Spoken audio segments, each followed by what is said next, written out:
இது வந்து ஒரு அரசியல் போக்குக்கான ஒரு நாகரிகமா நான் பார்க்கல.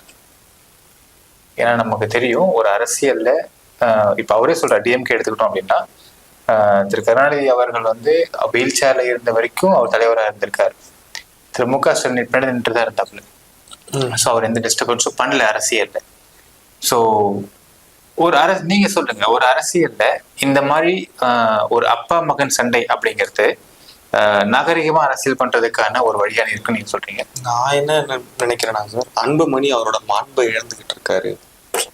அப்பாவுக்கும் மகனுக்குமான சண்டைய வந்து கட்சி ரீதியா மக்களுக்கு, அது கட்சின்னு வந்துட்டா மக்களை சார்ந்த ஒண்ணா இருக்கு. அவங்களோட குடும்ப நிகழ்வுகளை கட்சியில பொருத்தி யாருக்கு முக்கியத்துவம் அப்படின்றத கட்சியா மாத்திட்டாங்க. குடும்ப உறுப்பினர்களுக்கும் சொத்து விவகாரம், யாருக்கு டாமினன்ஸ் வேணுங்கிறது குடும்பங்கள்ல நடக்கக்கூடிய சச்சரவு தான். அது வழக்கமா நடக்கக்கூடியதுதான். ஆனா அன்புமணியை பொறுத்த வரைக்கும் அவர் அப்பா வந்து ஒரு முதிர்ச்சியான ஒரு அரசியல்வாதி, இந்தியாவில் ஒரு முதிர்ச்சியான அரசியல்வாதியா கருதப்படுற அவரு தன்னோட மாண்பை மீறி செயல்பட்டுக்கிட்டு இருக்காருன்னு நான் நினைக்கிறேன் அன்புமணி.